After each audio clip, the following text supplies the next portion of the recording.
میرے عزیز امام بخاری رحمۃ اللہ تعالی علیہ چونکہ شوال میں ہی آپ پیدا ہوئے اور شوال میں ہی آپ کا انتقال ہوا اسی مہینے میں، اور امام بخاری وہ امام ہیں کہ جنہوں نے قرآن پاک کے بعد امت کو سب سے بہترین کتاب عطا فرمائی، اصح الکتاب بعد کتاب اللہ۔ یہ جو بخاری شریف ہے یہ اللہ کی کتاب کے بعد سب سے بہترین کتاب ہے۔ امام بخاری رحمۃ اللہ علیہ 13 شوال کو، یعنی یہ جو مہینہ شوال کا گزر رہا ہے، اس مہینے کی 13 تاریخ 194 ہجری کو بخارا میں پیدا ہوئے، اور یکم شوال یعنی عید والے دن 256 ہجری کو تقریباً 62 سال کی عمر میں امام بخاری نے انتقال کیا۔ آپ کا پورا نام ہے امام ابو عبداللہ محمد بن اسماعیل بخاری۔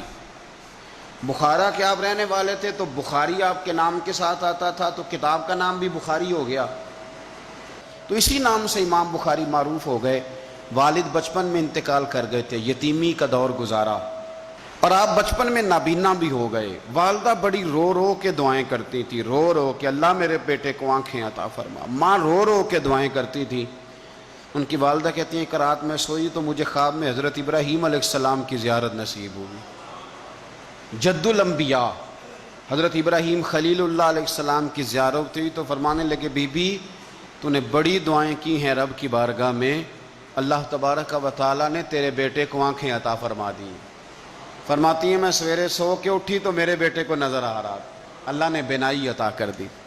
امام بخاری کہتے ہیں مکتب میں پڑھنے لگا تو 10 سال میری عمر تھی جب مجھے حضور کی حدیثوں کا شوق پیدا ہو گیا۔ کچھ عرصے کے بعد اپنے بھائی اور والدہ کے ساتھ حج کرنے گئے تو وہ تو حج کر کے واپس آ گئے، تو کہنے لگے مجھے یہاں مکے مدینے رہنے دو، میں یہاں کے اساتذہ سے حدیثیں سیکھنا چاہتا ہوں۔ مکہ، مدینہ، مصر، یمن جتنے علماء محدثین تھے ان سب سے امام بخاری نے علم حدیث کو حاصل کیا۔ اللہ نے حافظہ بڑا مضبوط دیا تھا۔ اچھا یہ بھی میں نے دیکھا ہے کہ اللہ تبارک و تعالیٰ جب کسی بندے سے کوئی کام لینا چاہتا ہے تو اسے صلاحیتیں بھی عطا فرما دیتا ہے، اللہ اسے خوبیاں دیتا ہے۔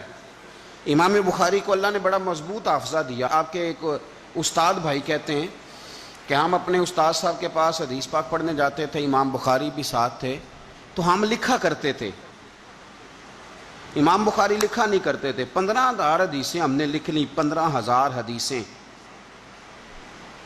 ایک دن ہم نے امام بخاری سے کہا کہ یار تو کچھ بھی نہیں لکھتا، تو فرمانے لگے تمہارا کیا خیال ہے میں یہاں وقت ضائع کرنے آتا ہوں؟ تم نے کتنی لکھی ہیں؟ کہ 15,000۔ فرمایا کھولو اپنے نوٹس، کھولو اپنی کاپیاں، کھولو جو تم نے لکھا ہے۔ کہتے ہیں ہم نے کھولا تو پہلی حدیث سے لے کر 15,000 آخری حدیث تک امام بخاری نے ساری زبانی سنا دی۔ فرمایا اللہ تعالیٰ نے مجھے نوازا ہے۔